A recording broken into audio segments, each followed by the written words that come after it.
বর্তমানে শিক্ষিত এই সভ্য সমাজে একাংশ সন্তানরা তাদের মা বাবার প্রতি দায়িত্ব ভুলে গিয়ে মা বাবার উপর শারীরিক এবং মানসিক নির্যাতন করে বাড়ি থেকে বের করে দেয়, এমনকি বৃদ্ধাশ্রমেও পাঠিয়ে দেয়। অর্থাৎ একাংশ বাবা মা তাদের সন্তানদের দ্বারা নিজেদের অধিকার থেকে বঞ্চিত হচ্ছেন।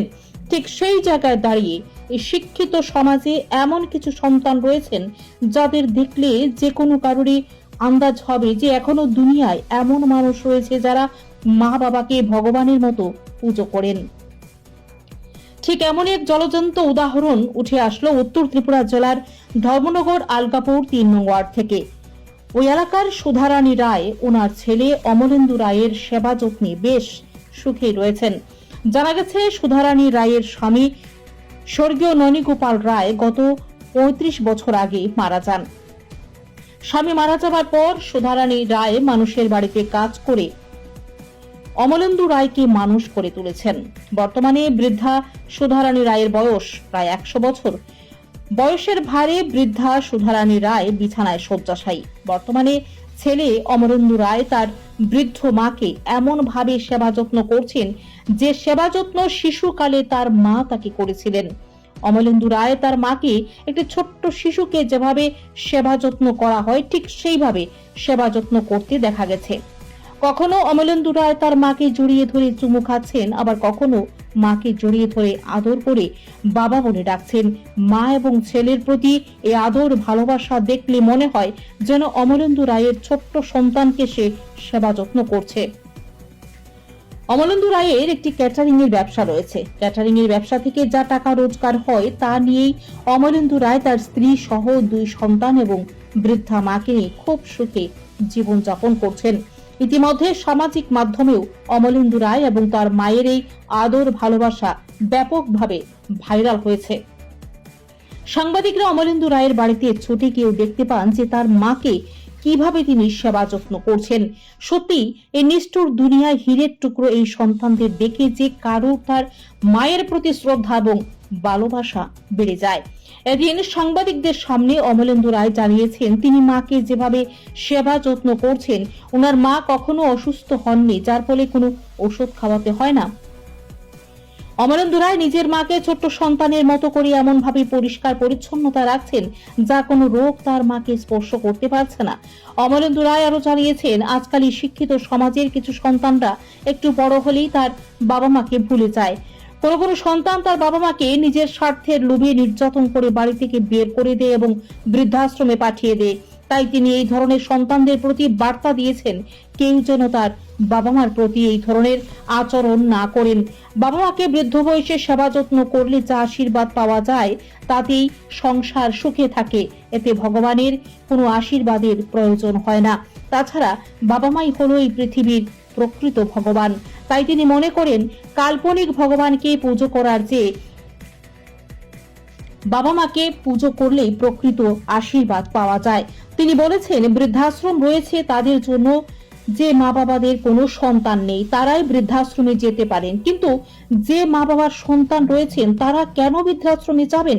তাই তিনি এই সমাজের প্রতি আহ্বান জানিয়েছেন সকল সন্তানরা যেন আজ থেকে তাদের বাবা মার প্রতি শ্রদ্ধাশীল এবং যত্নবান হন। অতএব এখানেই বলা চলে অমলেন্দু রায়ের কাছ থেকে সমাজের নিষ্ঠুর সন্তানদের অনেক কিছুই শেখার রয়েছে। নিজস্ব প্রতিনিধি রিপোর্ট, জি আপডেট। দাদা আপনার নাম? আমার নাম অমলেন্দু রায়, আমার বাবার নাম স্বর্গীয় ননীগোপাল রায়, আমার বাসা ধর্মনগর ত্রিপুরা ৩ নম্বর ওয়ার্ড আলগাপুর। আচ্ছা, আপনার কাছে যিনি বসে আছেন উনি কে?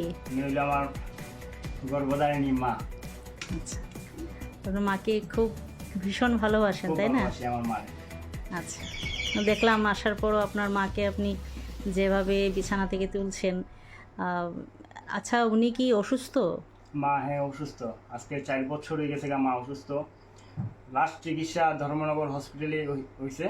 তো ধর্মনগর হসপিটাল থেকে যে প্রসূন বট স্যার আছে উনি রিজাইন দিয়েছে যে আমরা সই দিয়া মায়ের নিয়ে যেতাম, আর চিকিৎসা হইতো না। তো আমরা লাস্ট চিকিৎসা করতে চাইছিলাম একটু বাইরে নিয়ে, দেখলাম আমরা লাস্ট চিকিৎসা প্রসূন স্যারে করছিল ধর্ম হসপিটালে। তো স্যারে মার যে মানে অবস্থা আসলো মার তখন ডাক্তার করে দিছে যে আর কোনো ট্রিটমেন্ট করে লাভ হইতো না। আমার আলাদা ডেকে নিয়ে স্যারে হয়েছে, আর মার নিয়ে ট্রিটমেন্ট করে কোনো লাভ হইতো না। আমি কইতাম যে স্যার দেখেন না আমরা একটু বাইরে নিয়ে যাই গা। তো ওই লোক বাইরে নিয়েও কাজ হইতো না। যাই হোক আমি তারপরে ধর্ম হসপিটাল থেকে বাড়িতে নিয়ে পড়ছি। আনার পরে তো মার এত এমন খারাপ অবস্থা আসলো, মানে কি কইমু, একমাত্র পাড়ার আমাদের যে পাড়ার যত লোক আছে সবাই কইতে পারবো। অনেকজন তো আই পড়ছে জানে ধর্ম হসপিটাল থেকে যখন আনছি মা মারা গেছে, অনেকজন আইও পড়ছে বাড়িতে। এখানে কৃষ্ণনাম চলের আমার ভাত খাওয়া নিয়ে গেছে গিয়া। হ্যাঁ, মানে কি কইমু আপনার, এটা মানে তো কষ্ট। কিন্তু আজকে তারপরে ঠিক দেখলাম যে ডাক্তারবাবু একবার কইয়া দিছে যে যে কয়দিন পারো তোমরা একটু সেবা যত্ন করো মারে। তো আজকে ঠিক সেবা যত্ন করতে করতে করতে মারে আজকে এই জায়গাতে। কিন্তু মারে এখন পর্যন্ত এই 4 বছরের মধ্যে একটা ওষুধও খাওয়াইছি না মারে, শুধু একমাত্র সেবা যত্ন। আর এই সেবা যত্নের পিছনে আমার পুরা পরিবার, হ্যাঁ, ধন্যবাদ দেই। ধন্যবাদ কি করবো, মানে মানে বউ না, একটা মেয়ে, মা একটা মেয়ে পাইছে।